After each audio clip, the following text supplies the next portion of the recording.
नमस्कार, आपण पाहत आहात लोकहित लाईव्ह न्यूज चॅनल, आवाज सर्वसामान्य जनतेचा. उंबरखेड येथे लोकहित लाईव्ह न्यूज चॅनल व पोर्टलचा द्वितीय वर्धापन दिन साजरा. गुरुवार दिनांक 4 सप्टेंबर रोजी उंबरखेड येथील जिजाऊ भवन येथे लोकहित लाईव्ह न्यूज चॅनल व पोर्टलचा द्वितीय वर्धापन दिन साजरा करण्यात आलाय. या कार्यक्रमाच्या अध्यक्षस्थानी माजी आमदार विजयराव खडसे, तर प्रमुख पाहुणे म्हणून डॉक्टर विजयराव माने, सहयोगी अधिष्ठाता अन्न तंत्रज्ञान महाविद्यालय यवतमाळ, रफिक शेख गाईड माहूर, अशोकराव पवार, पत्रकार अशोक गांजेगावकर, प्राध्यापक अनिल काळबांडे मंचावर उपस्थित होते. प्रथमतः उपस्थित मान्यवरांच्या हस्ते संपादक आचार्य बाळशास्त्री जांभेकर यांच्या प्रतिमेचे पूजन करून दीप प्रज्वलन करण्यात आले व या कार्यक्रमाचे उद्घाटक डॉक्टर विजयराव माने यांच्या हस्ते फीत कापून उद्घाटन करण्यात आले. उपस्थित सर्व मान्यवरांचे पुष्पगुच्छ देऊन स्वागत करण्यात आले. यावेळी उपस्थित मान्यवरांनी लोकहित लाईव्ह न्यूज चॅनलला द्वितीय वर्धापन दिनाच्या भरभरून शुभेच्छा दिल्या. यावेळी उंबरखेड परिसरातील अनेक संपादक, पत्रकार व अनेक मान्यवर उपस्थित होते. या कार्यक्रमाचे प्रास्ताविक लोकहित लाईव्ह न्यूज चॅनलचे मुख्य संपादक विजय कदम व सहसंपादक राजेश कदम यांनी केले. सूत्रसंचालन डॉक्टर आंबेजोगाईकर यांनी केले, तर आभार प्रदर्शन राजहिरा न्यूज चॅनलचे संपादक दिलीप मुनेश्वर यांनी केले. लोकहित लाईव्ह न्यूज साठी विजय कदम, उंबरखेड. हा एक आपला स्रोत असतो आणि जाहिरात आपण ज्यांच्याकडून घेतो, मॅक्झिमम मोठमोठ्या वृत्तपत्र आणि याला जे आहे जाहिरात हा शासनाकडून मिळतात आणि शासनाकडून जाहिरात जेव्हा मिळते तर शासनाकडून मिळाल्याच्या नंतर आपण शासनाच्या अगेन्स्ट बोलणार आणि हा स्रोत जो आहे पत्रकारितेचा म्हणा किंवा वृत्तपत्रांचा म्हणा, प्रसार माध्यमांचा म्हणा, तर हा स्रोत कशासाठी आहे की शासनामध्ये बरोबर कामं चालू आहे की नाही, काम बरोबर केलं की नाही, तर त्यांना तपासणे आणि त्यांची जर चुकीचं असेल तर ते आपल्या प्रसार माध्यमांमध्ये मांडणे आणि ते जर आपल्याला करता येत नसेल आणि आपण केलं तर आपल्याला जो मिळण्याचे जाहिराती आहेत ते कमी होतं. आणि या अनुषंगाने मी तुम्हाला सांगतो की फार एक 5 वर्षापूर्वी जेव्हा माझ्या मनात आलं तर तेव्हा एक मी शासनाला पत्र लिहिलं होतं की जे काही शासनाच्या व्यवस्थेमध्ये विरोधी पक्ष असतो, विरोधी पक्षाला एक कॅबिनेटचा दर्जा दिलेला आहे आणि त्या दर्जामध्ये व्यवस्था अशी सांगते की त्या विरोधी पक्ष नेत्यांनी बरोबर चाललेलं आहे की नाही याच्यासाठी लक्ष ठेवावं आणि त्यांचे बरोबर जर चाललेलं नसलं तर हाऊसमध्ये त्यांचं जे काही आहे ते मांडावं. आणि त्यामुळं मी असं लिहिलं की पत्रकारांना आणि प्रसार माध्यमांना जे काही जाहिराती मिळतात त्या जाहिराती शासन कर्त्याकडे नसून हे विरोधी पक्षाकडे राहावं, म्हणजे विरोधी पक्ष आणि वृत्तपत्र आणि प्रसार माध्यमे हे कार्य बरोबर चालू आहे की नाही हे यांना अचूकपणे मांडता येईल. आणि अचूकपणे मांडल्याच्या नंतर ज्या ठिकाणी एखादं काही घटना घडली असेल किंवा एखादं कार्य सुरू असेल आणि त्याबद्दल आपण त्याचा विरोध करतो, मांडतो, तेवढ्याच पद्धतीने चांगल्या पद्धतीने कार्य करणाऱ्यांनी जर त्याला जस्टिफिकेशन दिलं तर तिथं ते नलिफाय होतं. कारण जस्टिफाय दिलं की त्याच्यात हे होतं, जिथं जस्टिफिकेशन देऊ शकत नाही तिथं ते चुकलं असं समजतं आणि जिथं बातमी टाकण्यासाठी किंवा विरोध करायला वावच नसतं तर ते कार्य एकदम अतिउत्तम झालं असं होतं.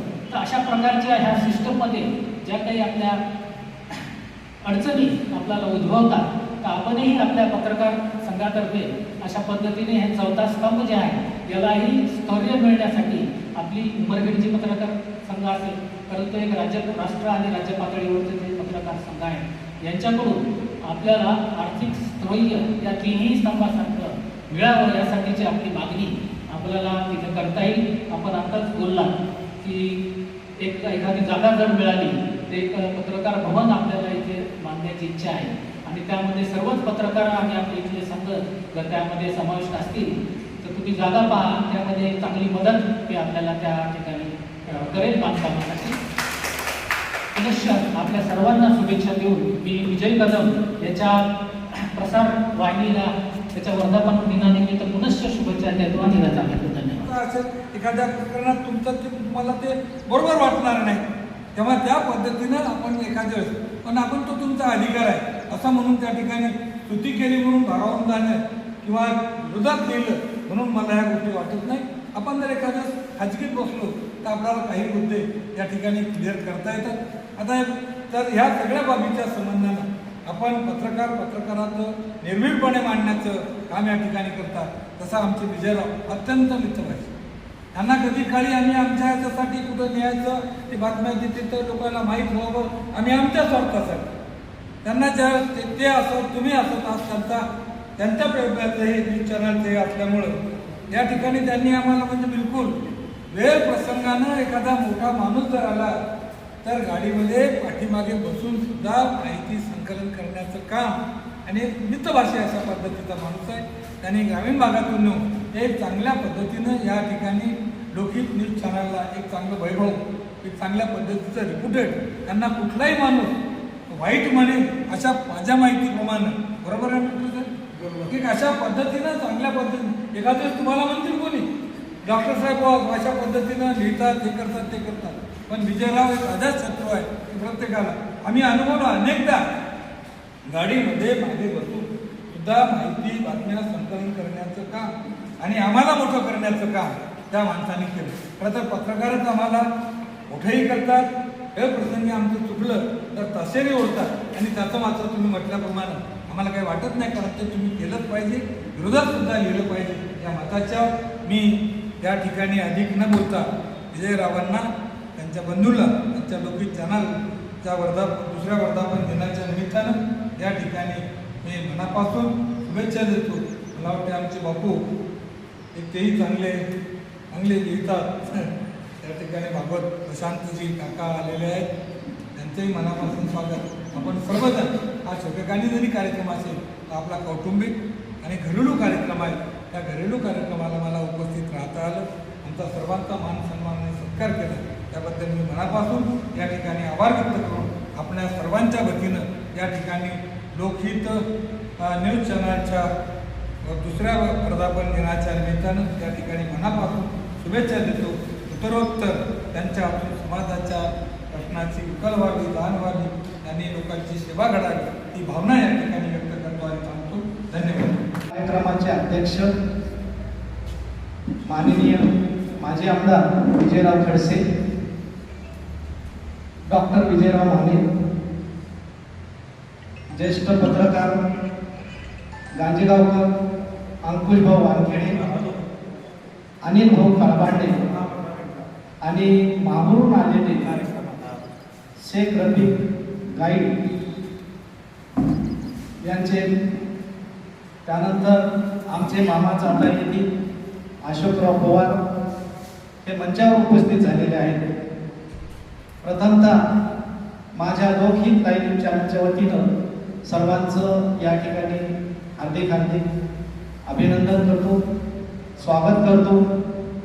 आणि आज गुरुवार दिनांक 4 सप्टेंबर आमच्या लोकहित न्यूज चॅनलचा हा द्वितीय वर्धापन दिन आहे आणि आजपर्यंतच्या दमदार वाटचालीत सर्व स्नेही ह्यांचे योगदान राहिलेले आहे आणि आपल्या अमूल्य सहकार्याने समाजाची सर्व क्षेत्रे व्यापणारे निर्भीड निपक्ष आणि रोखठोक बाजू मांडणारे जनतेच्या विश्वासाचे चॅनल म्हणून लोकहित न्यूज चॅनलने काम केलेले आहे आणि या लोकहित न्यूज पोर्टलला आज 2 वर्ष पूर्ण झालेले आहेत. माझ्या आईवडिलांच्या व तुमच्या आशीर्वादाने आम्ही या ठिकाणी पोहोचलेलो आहे. तरी आपला सर्वांचा असाच आशीर्वाद आमच्या पाठीशी राहो हीच ईश्वरचरणी प्रार्थना करतो. यानंतर सर्वांना लोकहित न्यूज चॅनलच्या वतीने सर्वांना हार्दिक शुभेच्छा. जय हिंद, जय महाराष्ट्र. चॅनलचा तृतीय वर्धापन या निमित्ताने या ठिकाणी जमलेल्या सर्व मान्यवरांचं आणि सर्व पत्रकार बंधूंचं या ठिकाणी हार्दिक स्वागत करतो आणि त्यांनी आमच्या या कार्यक्रमाला आवर्जून उपस्थित लावले त्याबद्दल त्यांचे पुनश्च अभिनंदन करतो आणि थांबतो.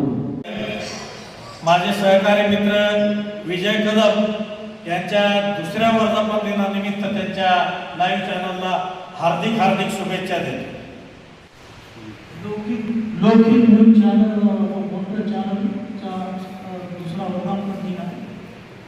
या संपूर्ण टीमला मी मनपूर्वक शुभेच्छा देतो आणि अतिशय सुंदरपणे कार्यक्रम घेतलाय आणि संपूर्ण विदर्भ आणि मराठवाड्यामध्ये यांनी फार कमी कालावधीमध्ये आपल्या लोकहित न्यूज चॅनल पोर्टलचं नाव लौकिक केले आणि सामान्य लोकांना न्याय देण्याचा यांनी जो प्रयत्न केला त्यांचं सर्वप्रथम मी अभिनंदन करतो.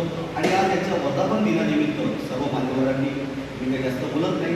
पत्रकारितेबद्दल आमचे ज्येष्ठ मार्गदर्शक आहे अनिल काका आहेत, अनिलबाईकर आहेत, गाणेगावकरजी आहेत, आमचे दत्ता काळेचे आहेत आणि नुकतेच आमचे विजयराव कृषी यांचं आगमन झालेले आहे. हे आपल्याला मार्गदर्शन करणार आहेत. धन्यवाद. आणि वर्धापन अध्यक्ष महोदय, माझे आमदार विजयराव खडसे आणि या मंचगाव बसलेले सगळे म्हणजे ज्येष्ठ या शहराचे समाज कार्यकर्ते, मी आज या ठिकाणी हा दुसरा वर्धापन दिवस आजचा गुरुवारी विजय कदम साहेबांनी ठरवलेला होता. या कार्यक्रमाला आम्ही या ठिकाणी उपस्थित झालो आणि यांचा हा चॅनल उत्तर हो हे शुभेच्छा देतो. थांबतो. जय महाराष्ट्र. आज ही चॅनल याचा दुसरा वर्धापन दिन आपण साजरा करत आहोत. त्यात या चॅनलचे संपादक विजय कदम यांना माझ्या शुभेच्छा. न्यूज चॅनल असेल, भरभराटी चॅनल प्रगतीचे हो इतक्यात माझ्या शुभेच्छा व्यक्त करतो. न्यूज चॅनल वर्धापन दिनानिमित्त सर्वांना शुभेच्छा. मला इथं बोलवल्याबद्दल धन्यवाद.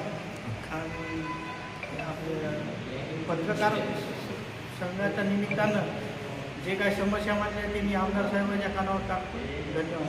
डॉक्टर साहेबांनी सांगितलं की बा दोन मिनिटं बोलायचं आहे. तसं माझं कसं हातात माईक आणि माझं एक मी जास्त बोलणार नाही, तरी मी शॉर्टकट मिनिटामध्ये 2 शब्द बोललेले आहे. आणि आयोजकांनी मला एक दर्पण संपादक पत्रकार संघटना अध्यक्ष राहत्याने बोलण्याची संधी दिली. त्यामुळे सर्वांचं मी मनपूर्वक अभिनंदन, शुभेच्छा, धन्यवाद. जय. अवस्थेमध्ये विजय कदम यांच्या दुसऱ्या वर्धापन दिनानिमित्त इथं उपस्थित राहण्याचा योग आला बोलण्यासारखं पुष्कळ आहे. चाणाक्ष पद्धतीनं आमच्या उमरखेड तालुक्याची ही पत्रकारिता पेपरची तर आहेच, पण त्याचबरोबर चॅनलच्या माध्यमातून एखादं वातावरण पेटावं, चॅनलच्या माध्यमातून एखाद्या समाजाची गरज कशी व्हावं अशी पत्रकारिता आमच्या उमरखेड तालुक्यानं अद्यापही केलेली नाही आणि करणारही नाही. या प्रसंगी मला बोलवलं, आपण सगळ्यांनी शांतपणे ऐकून घेतलं. आपल्या सगळ्यांचे धन्यवाद.